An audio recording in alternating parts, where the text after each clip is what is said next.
Love is in the air, and I've got a big old crush on today's sponsor, Honeylove. For a limited time only, you can get Honeylove on sale. Get 20% off your entire order with our exclusive link, honeylove.com/weirdest. Support our show and check them out at honeylove.com/weirdest. Most shapewear either squishes me into one uniform lump of flesh or feels like a torture device. Honeylove's best-selling Superpower short has targeted compression technology that distinguishes between areas where you want more support and areas you need less. Treat yourself to the best bras and shapewear on the market and save 20% off at honeylove.com/weirdest. Use our exclusive link to get 20% off, honeylove.com/weirdest. After your purchase, they'll ask you where you heard about them. Please support our show and tell them we sent you. Treat yourself to Honeylove because you deserve it. This episode is brought to you by Babbel. If you want to learn a new language, you should absolutely give Babbel a try. Babbel's convenient courses have helped me keep up with my admittedly poor German skills between trips. By the time I'm back there in the summer, I'm sure I'll be able to do all kinds of wild stuff like ask where the bathroom is without any help. All of Babbel's 14 award-winning language courses are backed by their 20-day money-back guarantee. Here's a special limited-time deal for our listeners. Right now, get 50% off a one-time payment for a lifetime Babbel subscription, but only for our listeners at babbel.com/weirdest. Get 50% off at babbel.com/weirdest. Spelled BABBEL.com/weirdest. Rules and restrictions may apply. This show is sponsored by BetterHelp. The relationship I'm most proud of is one that I no longer have. Sometimes the best thing you can do for your mental health is dump him. Happy Valentine's Day. But seriously,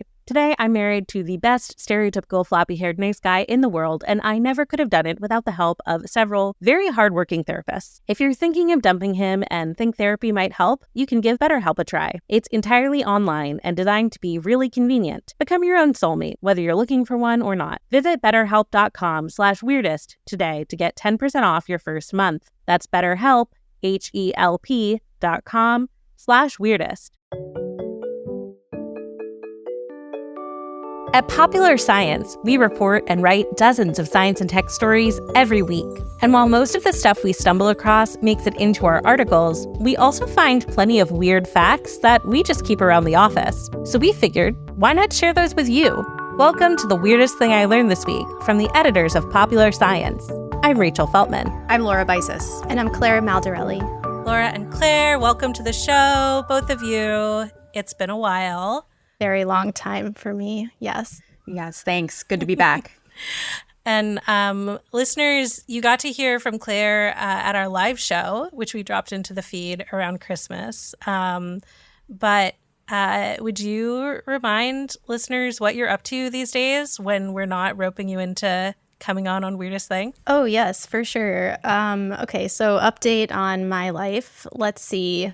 I am now a senior editor for science and tech at Inverse, which is part of Bustle Digital Group. So I do a lot of editing and writer wrangling, herding cats. Yeah, that's about it. Still running. I don't know. I haven't done an update on my life in a long time to anyone else. So, wow, I'm doing this for the first time, talking to a lot of people. Yeah, that's it. Do you have specific questions? No, we're just so psyched to have you back on. And we hope it's going to be more of a regular thing this year. So, listeners, I know, Claire, you are like a crowd favorite. Like, people will message me being like, where's Claire? Oh, no. I want Claire facts. So I'm not sure if that's a good thing or a bad thing, but no, it's definitely a good thing. And those people, if you're listening, you're welcome, and you have great taste. Cool. So on The Weirdest Thing I Learned This Week, we start by each offering up a little tease about some kind of fact or story we found in the course of reading, writing, reporting, etc. Decide which one we just absolutely have to hear more about first. Then, once we've all had time to spin our little science yarns, we reconvene and decide what the weirdest thing we learned this week actually was. And actually, before we do our teases, I remembered that I wanted to remind people again that Jess and I are hoping to do a live stream Q&A soon. By the time this episode airs, I would say we're hoping to do it very soon, imminently. So definitely follow Jess on Twitch and follow me on Patreon. And hopefully we'll have, a date set soon and make that happen. And also, let us know if you have questions you want us to answer. You can always email me at rachel@popsci.com. That's popsci.com, or hi@rachelfeltman.com. Either one works. Cool. So now we'll do our teases. So Laura, what's your tease? There are roughly 120 cockroaches for every single person in New York City. That's so many. So many. It's more than I would like there to be. Claire, what's your tease? The most coveted cheese for making grilled cheese might have come from the U.S. government. Incredible. We love a cheese fact on Weirdest Thing. I saw Jess's face light up. So can't wait. My tease is that there's some really interesting new research on long COVID that may explain why I'm so tired all the time, which is both upsetting and exciting. So fair warning, I'm going to get up on my little soapbox a little bit, but we're going to learn a lot, so it's going to be fun. Gosh, I want to start with cockroaches. Yeah, same. Because I saw a cockroach friend this morning, not going to lie, so... I see them more often than I wish to. We have sort of a tense truce, I would say, in my home. It's hard. Yeah. It's hard when you're an animal lover and a science journalist who understands everything has its place in the ecosystem, but when it's something that's just so fast and so dirty in some ways, I think truce is kind of a perfect word. So yes, the estimate is 120 cockroaches for every person in New York City. This won't really come as a huge surprise to anyone who's lived in the Big Apple and, gotten up to go to the bathroom in the middle of the night only to find this roommate that's not paying rent yet eating all of your snacks. Has happened many times. They're everywhere. And I stumbled on this factoid actually while watching a docuseries called A Real Bug's Life. And it kind of like a cockroach sort of jumped out at me just because, just doing that, back of the napkin kind of calculations, that is a lot of cockroaches, even for a place where they are so ubiquitous. I also found out their females can have up to 150 babies in their lifetime. So yeah. Well, a little bit too many. Too many. Give those cockroach moms a break. Come on now. In New York, as with all urban centers, it's not that surprising. There's a ton of food for them. There's millions of people who live here, and they're actually the absolute masters of evolution. In addition to just kind of being able to eat almost anything, they fit into cracks that are only about 1/10 of an inch wide. I spoke with a bug wrangler from this series named Tim Cockrell. He's an entomologist in the UK. And he said they work kind of like when you crush a soda can and then it sort of like pings back together once that pressure is released. Yeah. So, they're kind of like, buggy soda cans. And he even said, he's a bug wrangler, literal entomologist with his PhD who describes roaches as having hidden superpowers, yet he even gets startled from their speed and said that they're some of the more difficult bugs to work with on set. No animosity towards them. He said they were, when I asked, what are some of the more difficult bugs to work with, cockroaches came to mind right away. Fun fact, jumping spiders are actually easier to work with. So, which, I don't know. I think if I had to meet a cockroach or a jumping spider, that's a tough call. That's not a fun choice to have to make. In terms of their speed, on their scale, they reach speeds of about 200 miles per hour. What? So they are.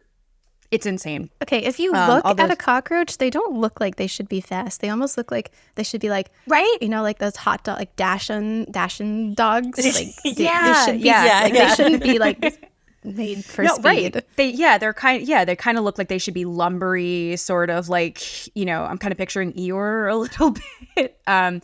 But no, they can, like on their, I don't know the exact equivalent, so we don't need to include this if we don't want to. But yeah, it's about 200 miles per hour to cockroach scale.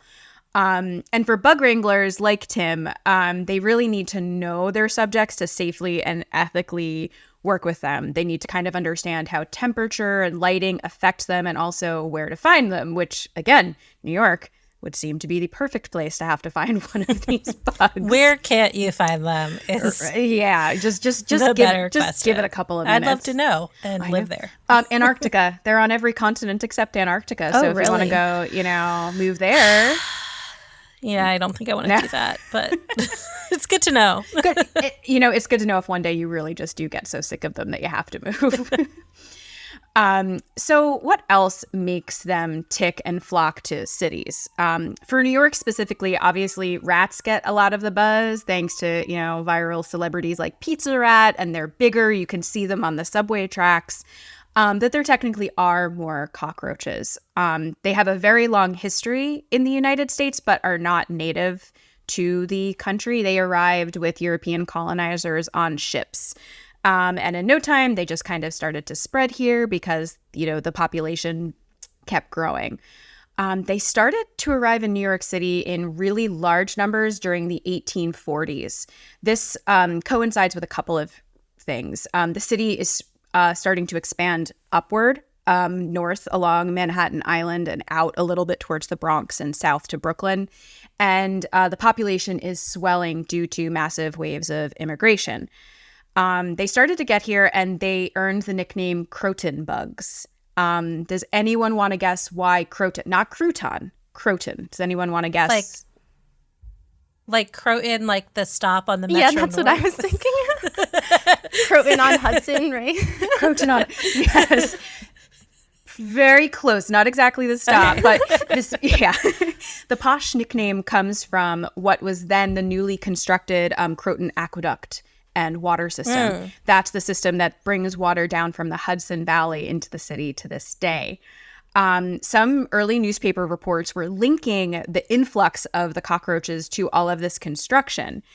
However, it's kind of like with lots of things in science, it's kind of a yes and no. It was more the pipes that were installed to bring the water and not the construction themselves. In a book that I found on the subject called, love this title, Aliens in the Backyard, Professor John Leland wrote, "The new water system not only supplied New York with cheap and abundant water, it also provided the cockroach with warm water pipes that were dank, dark conduits from apartment kitchen to apartment kitchen." It's like spas for them. Yeah, it's they were a spa, a transit system, a housing complex, kind of all in one. It's like they're just kind of like the ultimate urbanists in many ways. So with any bug infestation comes some fun, strange ways of getting rid of them. Ads for different poisons and powders started to fill up various newspaper, and one doctor even advertised that stale beer could kill them, as it is a, quote, cockroach's favorite drink. Anybody who's worked in a restaurant or a bar can tell you that probably is not gonna work. I read that and pictured like a bunch of, old-timey guys outside of McSorley's, the famous ale house in the East Village that did not allow women until like the 1970s. I kind of picture a bunch of old-timey guys just like chucking beers at cockroaches, and not gonna work. Another, which seems a little bit more somewhat accurate, if not inhumane, was pulverized borax that showed up about the turn of the century. One manual for servants advised, sprinkle it into their haunts, especially under and around sinks and stationary washstands. As this kind of emerging roach versus people battle was happening, the advent of more access to home heating, some people thought that would help get rid of them. But unfortunately, also as anybody who's lived in a metro area in the summer knows, no, it will not. They love the warmth and humidity, and it will even attract more of them. Now, what'll be interesting with climate is if temperatures become too extreme, either too hot or too cold, they will naturally feel uncomfortable and disappear. But the jury is still kind of out on like what those thresholds are. But generally, you can expect to see more of them in New York from May to September and fewer in the winter when they're dormant and sleeping because they're smart. They might be a little gross, but they're smart. So as the city's population continued to grow and really explode into the 20th century, the problem obviously didn't go away. One apartment dweller, who remains anonymous, wrote into the New York Times in 1921, "Never in all New York's history has such a plague of vermin visited us." Love that person's energy. I love how they remained anonymous. Yes, it was an anonymous apartment dweller. I kind of loved. I think maybe they were afraid like the big roach lobby was coming for them. I don't know. But yeah, so again, it still persisted, and they started to become even more like New Yorkers. A study from Rockefeller University in New York found that they really do tend to stick to their own neighborhoods, kind of sharks versus jet style. The study looked at 3 distinct neighborhoods: the Upper West Side, which is west of Central Park, the Upper East Side, which is east of Central Park, and Roosevelt Island, which is that little island in the East River between Manhattan and Queens.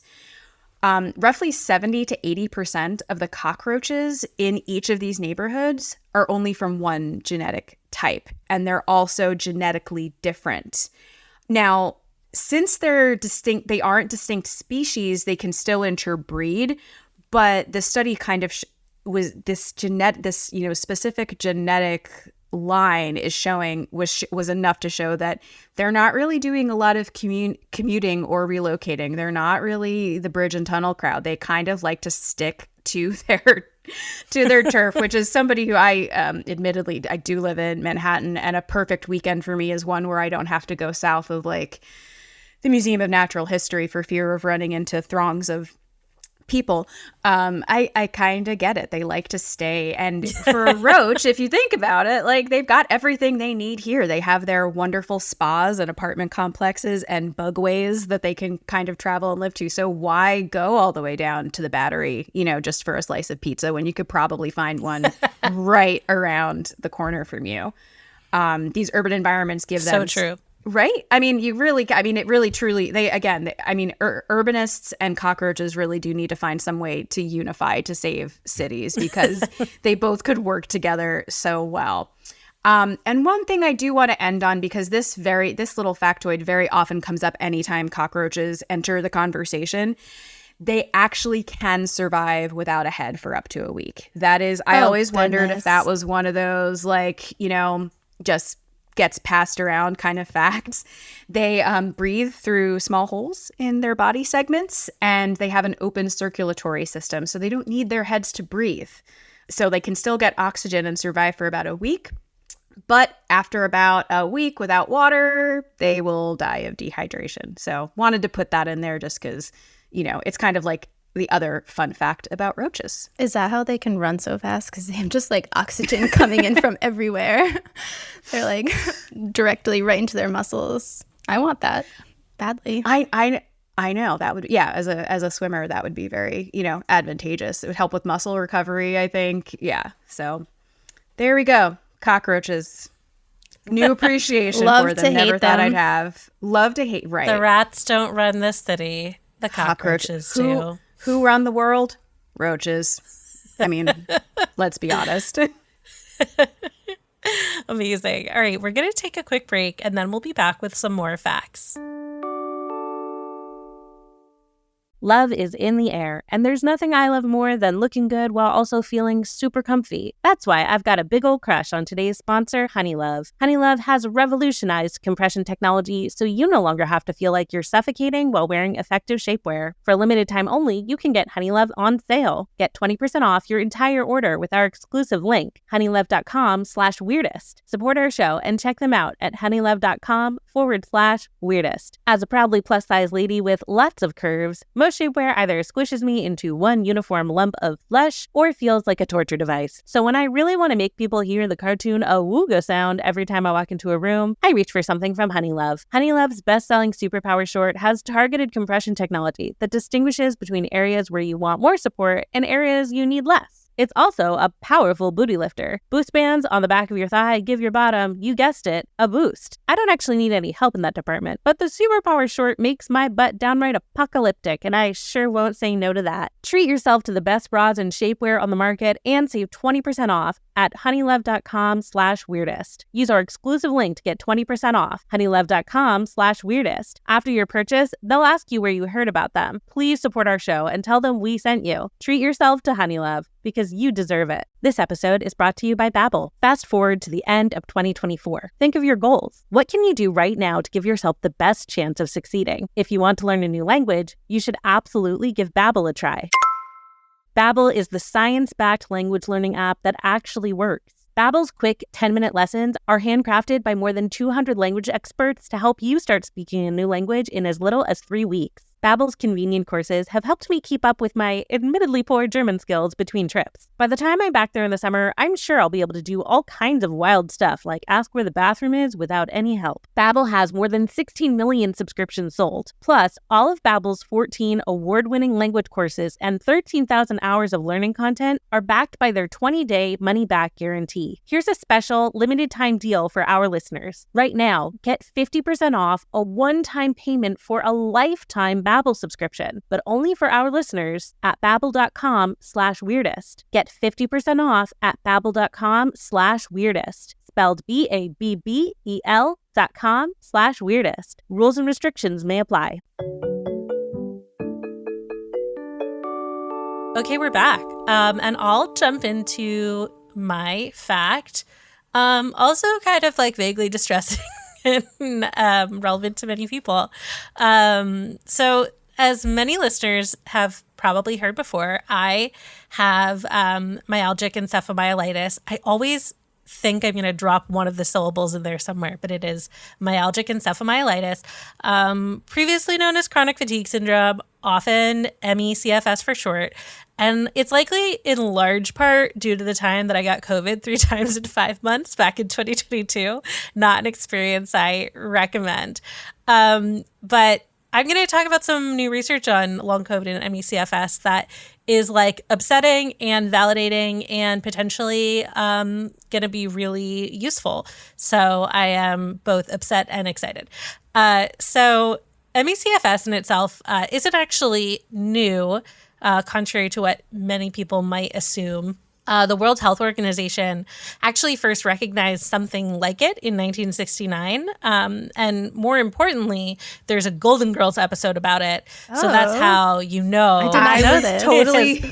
I was hoping you were going to reference that because that's where I learned about it. Doctor, played by Jeffrey Tambor. Yeah. Yeah, and she tells off the doctor and she says, it's called chronic fatigue syndrome. Anyway, it's great. Really great, great forward thinking, ahead of their time, Golden Girls as ever. But even with all of that cultural representation, it's been largely misunderstood and ignored for like most of the time that it's been in the literature. In fact, in 1970, these 2 British psychiatrists looked at case notes from 15 outbreaks of ME, and they concluded that it was caused by mass hysteria. They based this conclusion per usual. On, oh my God. Yeah, exactly. And what's really infuriating is what their evidence was. Their evidence was, we don't know what causes it. Okay, that sounds like a you problem. Then they looked back and said, a lot of these patients had normal physical test results, which is definitely a thing. But what if there are tests you don't have yet? What if things aren't showing up on tests? Think bigger, guys. Have some imagination. And finally, they noted that the illness was more common in women.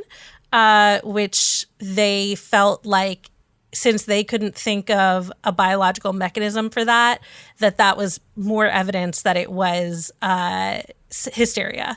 Thank you, 1970. The uterus medicine. the uterus is just going to uterus. I mean, It's true. come on. Yeah, yeah.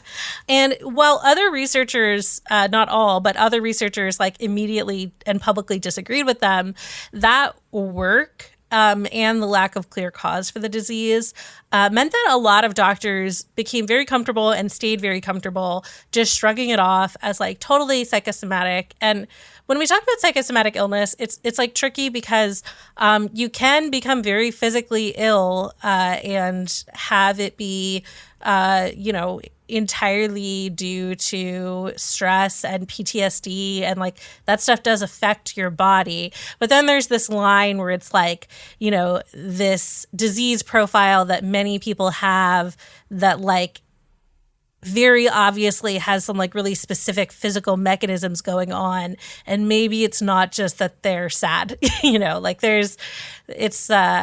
definitely need more nuance in how we talk about psychosomatic illness, but definitely the way people were framing ME/CFS as being psychosomatic was like not good and not correct. The media even started calling it the yuppie flu, with the implication being that it was some kind of burnout that like was caused by like being privileged and modern life being like so unnatural and whatever. And this was so pervasive that in 1990, when Newsweek ran a cover story on what was at the time called chronic fatigue syndrome, it was like very supportive of the idea that there was an organic cause of the illness, which was like a big deal at the time. But it also talked about the term yuppie flu. So like there was just this underlying assumption that like, this, because this is so mysterious and we don't know how to test for it, like we can't discount the fact that maybe this is just like whiny privileged people. So fast forward to today, and doctors are seeing a lot of overlap and intersection between ME/CFS and long COVID, which is an umbrella term for symptoms that persist long after an initial infection with COVID-19.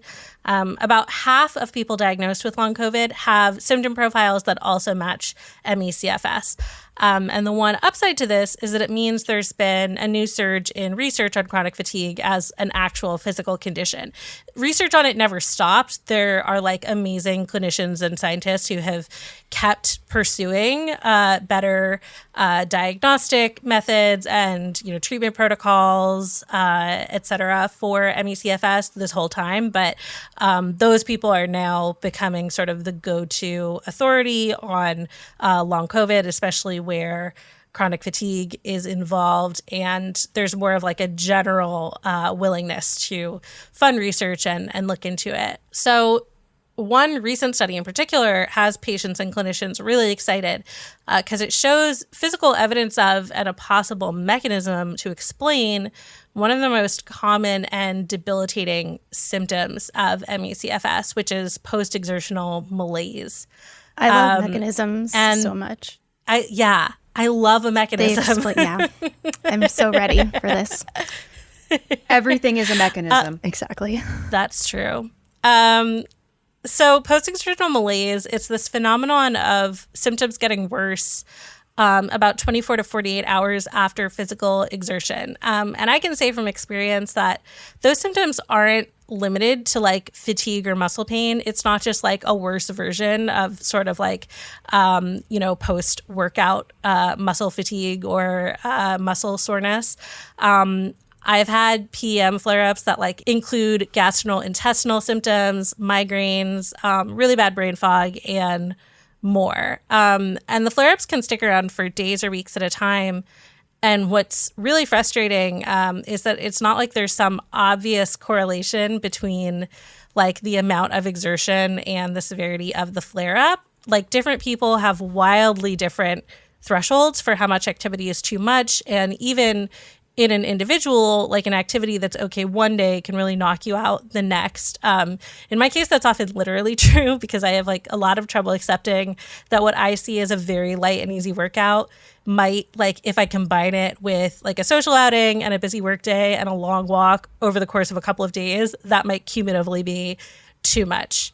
So PM is a big problem, and people want to know what's up with it, especially because it's sort of the classic chronic fatigue symptom that a lot of patients still feel like doctors don't believe is real or don't believe is physical. But according to a new study, the muscle fibers of ME/CFS patients may literally be starved for energy after physical activity. And researchers from the Netherlands found this by taking muscle biopsies and blood samples from 2 sets of subjects. 25 of them had long COVID that they developed after mild cases of the virus, meaning nobody was hospitalized, nobody was put on a ventilator, and they had been relatively healthy before getting COVID. And then the control group were people who had COVID and recovered fully and had no lingering symptoms. So they had the subjects work out on an exercise bike for about 15 minutes. They started slowly, they ramped up, and basically got up to the highest intensity they could handle. And the researchers took blood and muscle samples both 1 week before and 1 day after this exercise test. And the first thing they found, unsurprisingly, people with long COVID had worse muscular strength. They had lower oxygen uptake compared to healthy subjects, even though they were putting in the same amount of effort, and they had similar heart and lung function. And that's something that's shown up in studies before and is really important. It's like there's something that's keeping muscles from getting the oxygen they need, but it's not lung and heart damage.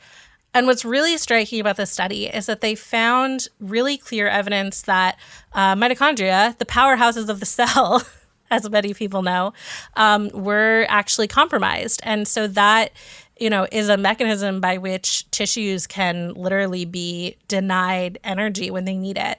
Mitochondria, they generate most of the chemical energy that cells use to be alive and function and conduct all of the biochemical reactions that are important as a cell.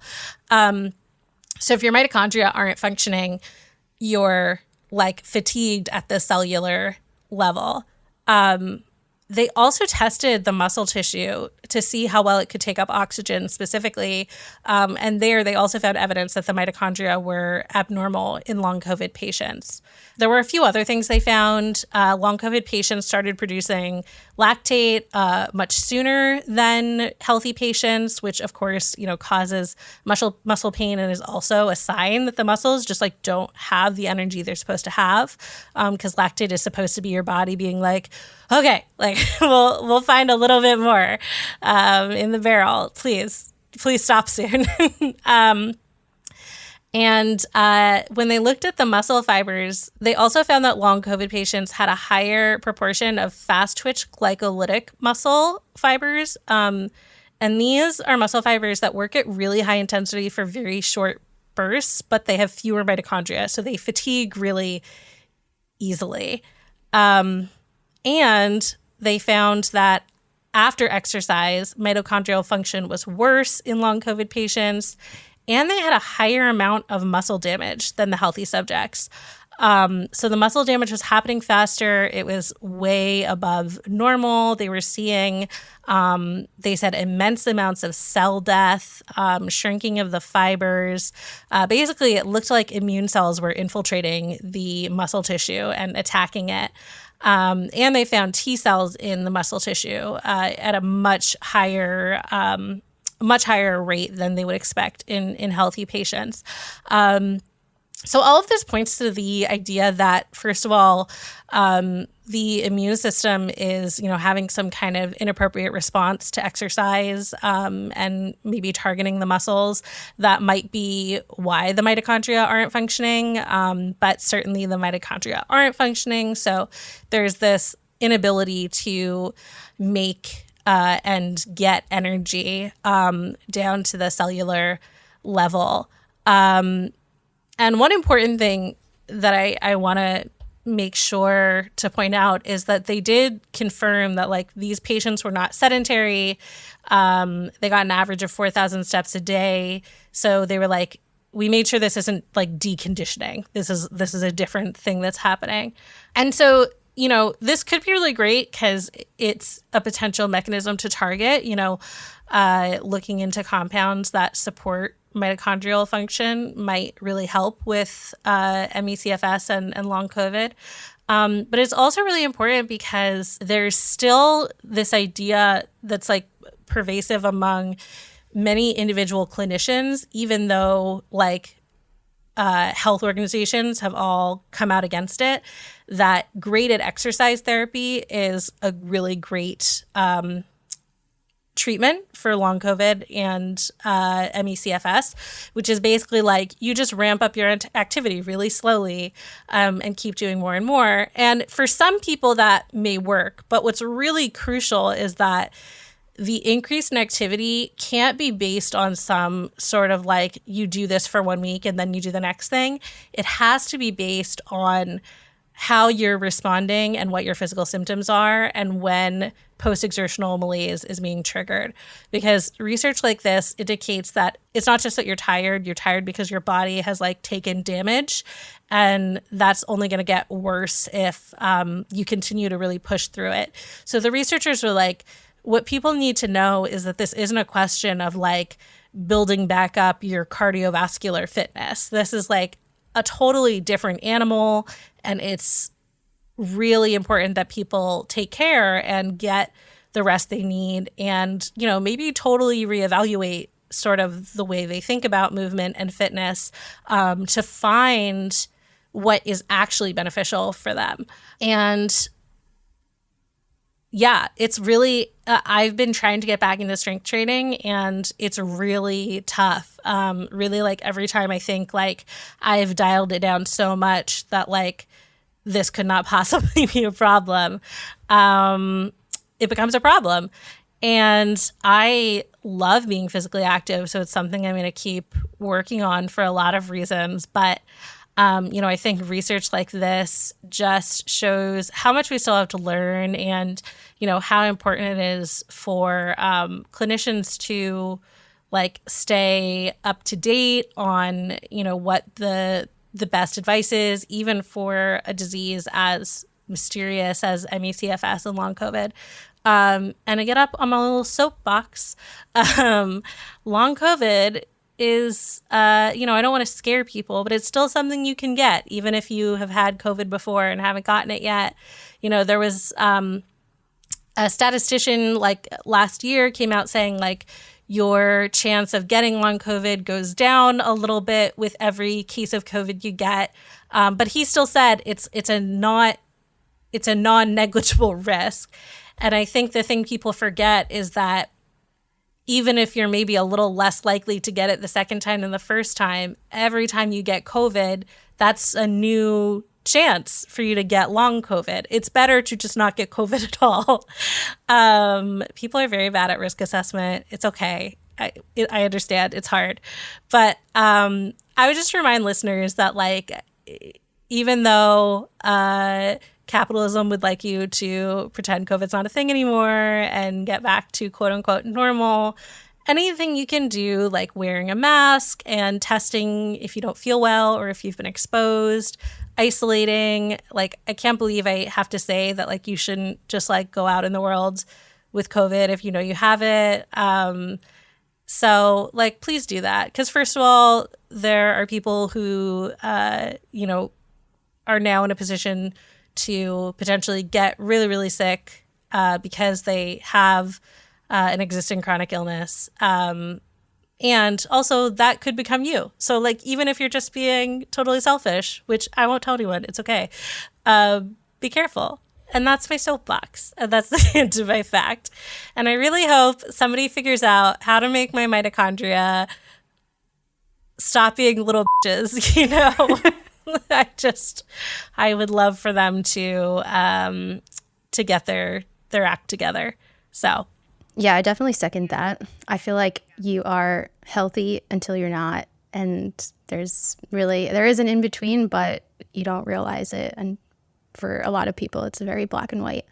Also, I find it interesting that like for people who can like see themselves as athletes, or which is anybody who works out or does any type of sport, like we're always telling ourselves to like listen to our bodies. And so if you're trying to push through a workout and you're not feeling well, any coach or other athlete will say like stop, pull back, reevaluate. So I find it interesting that doctors are just like push through, follow this plan. And it just goes completely against what any like professional athlete or amateur athlete would ever do in that situation. Totally. And I feel like it comes down to like who's trustworthy in interpreting what their body needs. You know, it's like if you, I think there's this issue with clinicians looking at these patients and saying like, I think probably they maybe just need to perk up and get moving. And so like maybe they shouldn't listen to their body because they're bad at listening to their body. Or change their hairstyles like the doctor in the Golden Girls episode suggested that Dorothy do. Yes, it's true. He literally says, change your hairdo. Go buy a new dress. I have done that, and you know what? It's better than nothing. But I am still disabled. So, but now I have a new hair color, so that's fun too. It can be both and. Right. All right, we're going to take one more break, and then we'll be back with one more fact. This show is sponsored by BetterHelp. BetterHelp asked me to talk about a relationship that took work and that I'm really proud of. But the relationship I'm most proud of is one that I no longer have. Sometimes the best thing you can do for your mental health is dump him. Happy Valentine's Day. But seriously, today I'm married to the best stereotypical floppy-haired nice guy in the world, and I never could have done it without the help of several very hardworking therapists. Therapy didn't just help me finally leave my horrible ex, it also helped me start healing. But therapy isn't just for people with PTSD and other fun acronyms like me. A good therapist can help you learn to be the best version of yourself, whether you're alone, working on a relationship, or working on leaving one. If you're thinking of dumping him and think therapy might help, you can give BetterHelp a try. It's entirely online and designed to be really convenient. Just fill out a brief questionnaire to get matched with a licensed therapist, and you can switch at any time for no additional charge. Become your own soulmate, whether you're looking for one or not. Visit BetterHelp.com/weirdest today to get 10% off your first month. That's BetterHelp, HELP.com/weirdest. Okay, we're back, and it's time for one of our favorite genres of weird thing, which is a weird cheese thing. Claire, please. Yes, I'm really excited to keep the weird cheese tradition going. Okay, so like many people out there in the world, I love cheese very much. When I was in elementary school, I ate the same sandwich every single day for lunch from kindergarten through 4th grade. And it was 2 slices of Pepperidge Farm white bread, which my mom had decided was healthier somehow than all the other sliced white breads out there. I think it's completely the same as Wonder Bread, but whatever. It was white, so yeah. 2 slices of American cheese and classic yellow mustard. Yes, that was my lunch. It was amazing. I looked forward to it every day. It is still arguably the best sandwich of all time. I will argue with anyone about that. I've never grown out of it. Though as I've gotten older, I have attempted to refine my palate. So now my grown-up version of this is a baguette with camembert, or brie if you can't find camembert, and Dijon mustard. Incredible. So sometime late into the pandemic, a friend of mine and I decided that we were going to figure out what makes the best grilled cheese sandwich of all time, because I got kind of into grilled cheese, kind of turned my childhood sandwich into a grilled cheese, grilled it, still kept the mustard in there. And I came... Yeah, mustard's great on a grilled cheese. It is. Oh my God. Some people put ketchup or tomatoes in grilled cheese. I'm completely against that. If you like it, that's fine. But for me personally, mustard. So we came across a bunch of these Reddit posts and all these other news stories claiming that the best grilled cheese was made with quote unquote government cheese. And I was like, what is government cheese and where do I find it?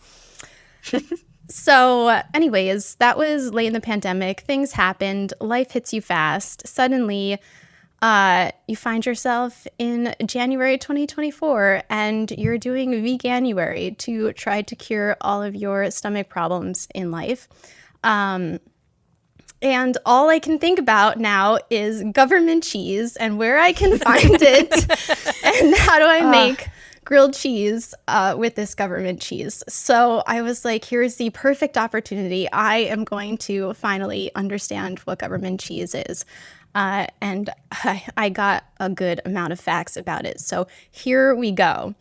Government cheese. So back in the 1980s, government cheese, if you've ever seen images of them, are these big blocks of like solidified cheese product. It kind of looks like if you've ever bought Velveeta, it's like that, but larger, much larger, and like heartier, like a heartier Velveeta.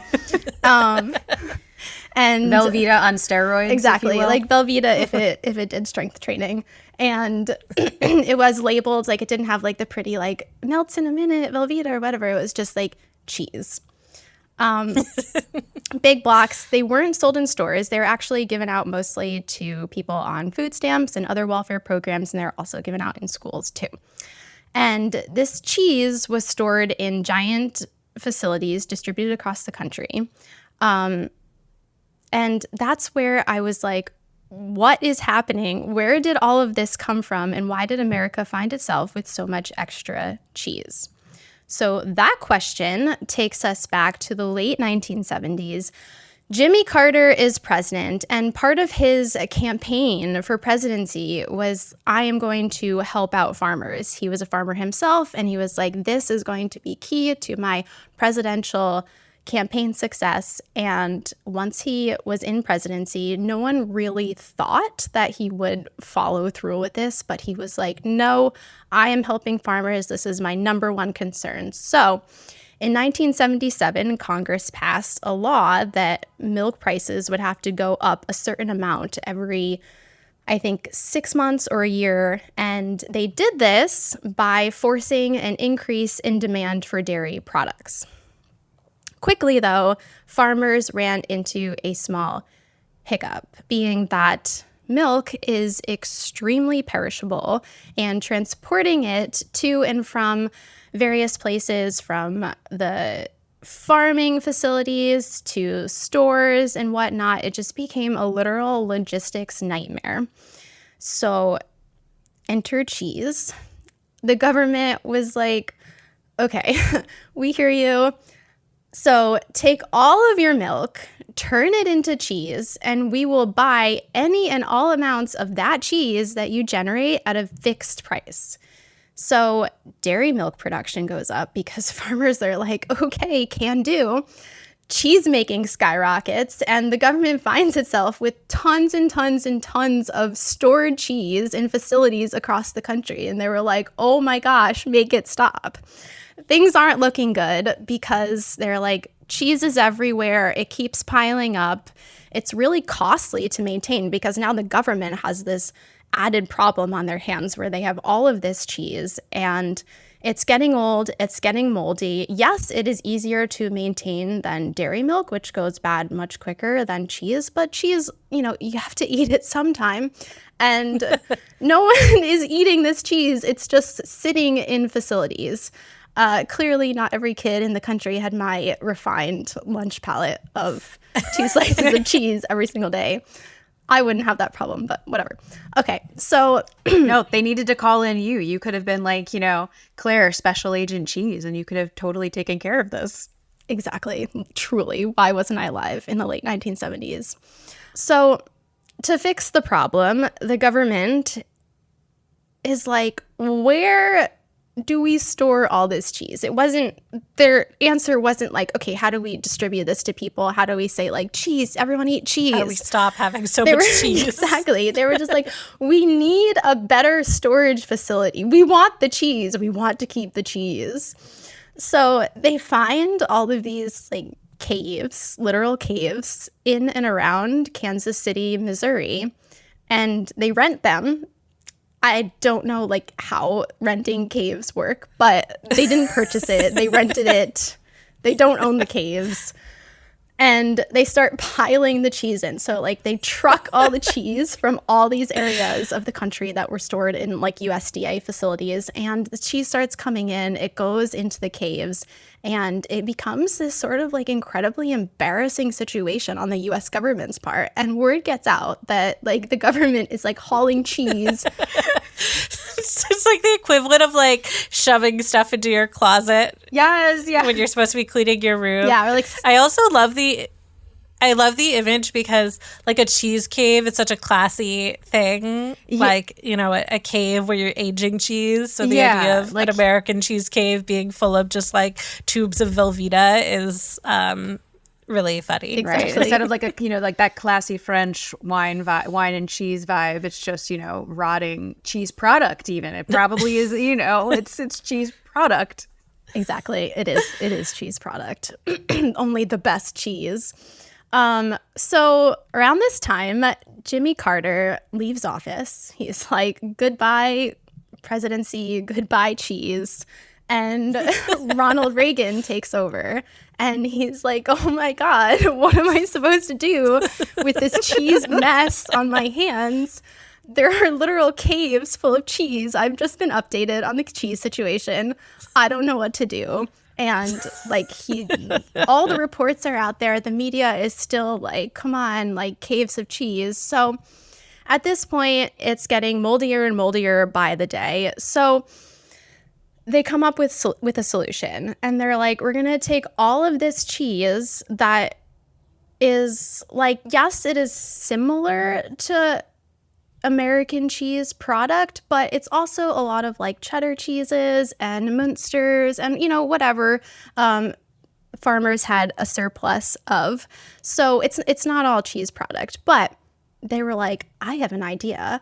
I am going to turn it into cheese product, because guess what is even more shelf stable than cheddar cheese? It is American cheese food product. So with the help of good old Kraft Recipe for American cheese, which is basically cheddar cheese that's been emulsified, so its proteins and its fats and all its other components are taken apart, and then enzymes are added to break everything apart even further and then reform it all back together when you spin it. And they take all this cheese, and some of it like literally has mold on it. So they like scrape all the mold off, and they're like, okay, this is good enough. You know, as with a lot of life, like it's good enough. So they take that and they process it into American cheese food and put it into these giant processed cheese blocks. And the caves are emptying, the cheese blocks are being formed, and they're feeling good. And they label it as government cheese and essentially give it out for free at this point, because they don't want to compete with the cheese that is being sold in stores, because that would kind of take away from their like, I'm helping farmers out here by buying their excess cheese. So what they do is they give it out as part of, like I said earlier, food banks and food stamp programs and in school lunches.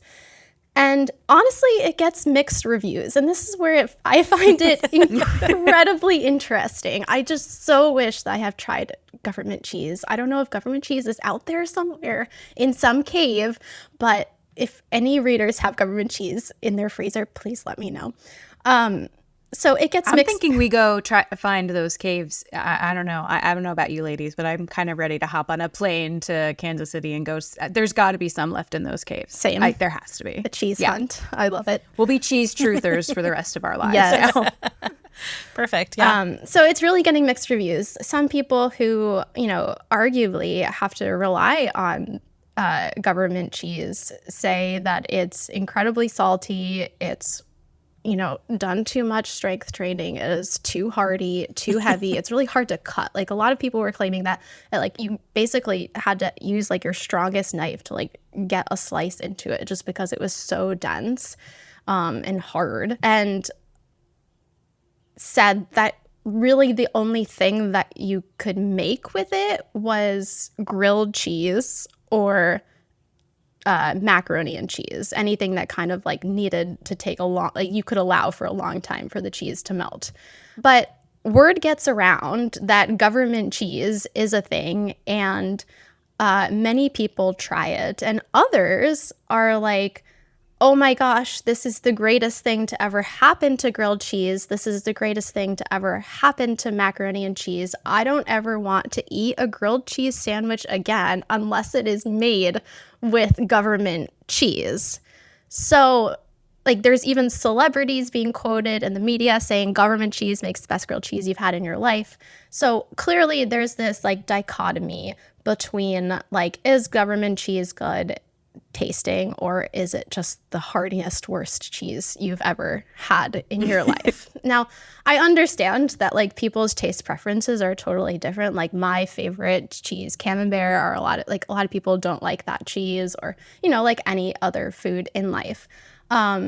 So yeah, I really understand, but I am just so curious what government cheese tastes like and whether or not it makes the best grilled cheese sandwich in the world. And if there's none left, my world will never know. Yeah, so that is the story of government cheese. It did all, once people ate it and they distributed it out, it got less and less, and the government actually started paying farmers to not make or to not produce as much dairy. They were like, okay, this is a better solution. Let me just give you money and you can just do less, please, because you just did so much and it was so great and we couldn't handle it. Like, it's our problem, not yours. So here's some money and you can relax. And I think government cheese is probably going to always be a thing of the past, but you never know. I love that. Have any of you ever had Prevel? No, I don't even know what this is. So it's a St. Louis cheese. I had it once. I was introduced to it by a St. Louis-based reporter.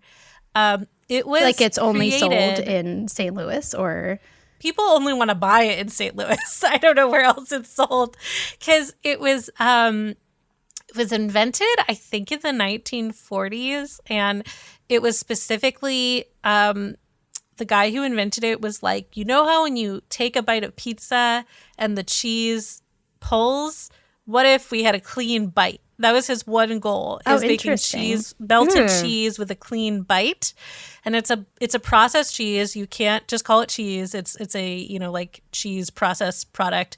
But it's a blend of cheddar Swiss and provolone.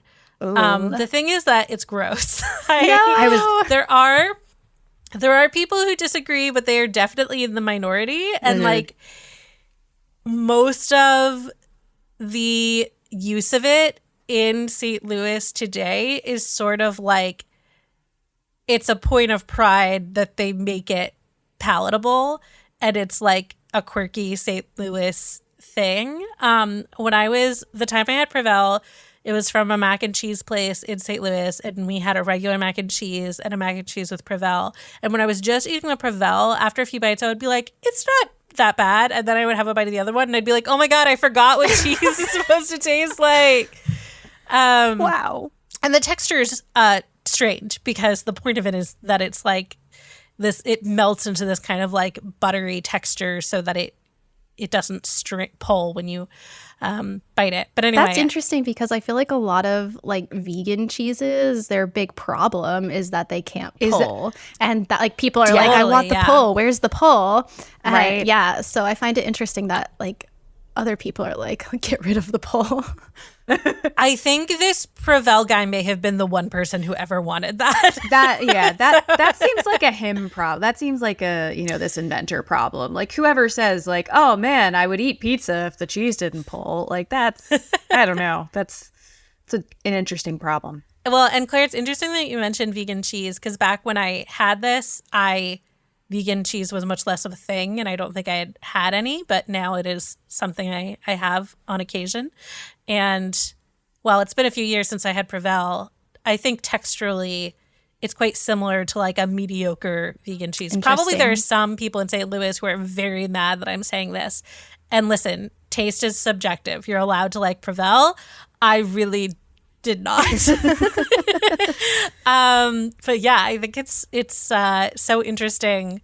I think there was so much 20th century food innovation was like just like really highly processing things for one reason or another. And I like to imagine people being like, we can make cheese better. And it's like, not really. Cheese is really good. Exactly. Like just don't do it.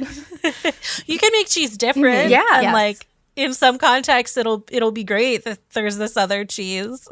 I went to undergrad in Wisconsin, go Marquette. And it took me a really long time to get on the cheese curd bandwagon.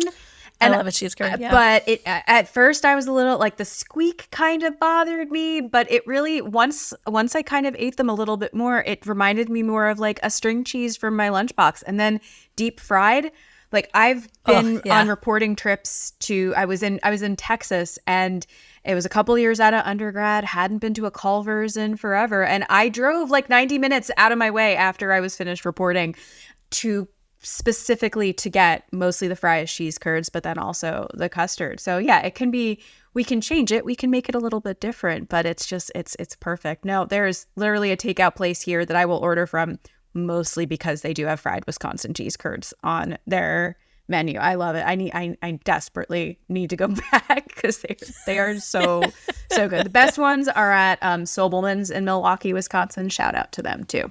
Nice.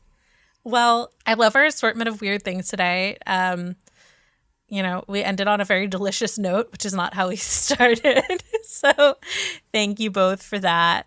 Listeners, remember to follow Jess on Twitch and me on Patreon. You can find those links in the show notes. And shoot me an email at rachel@popsci.com or hi@rachelfeltman.com if you have any questions to ask for our upcoming Q&A.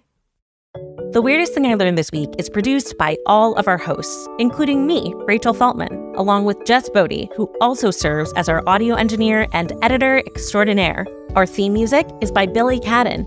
Our logo is by Katie Beloff.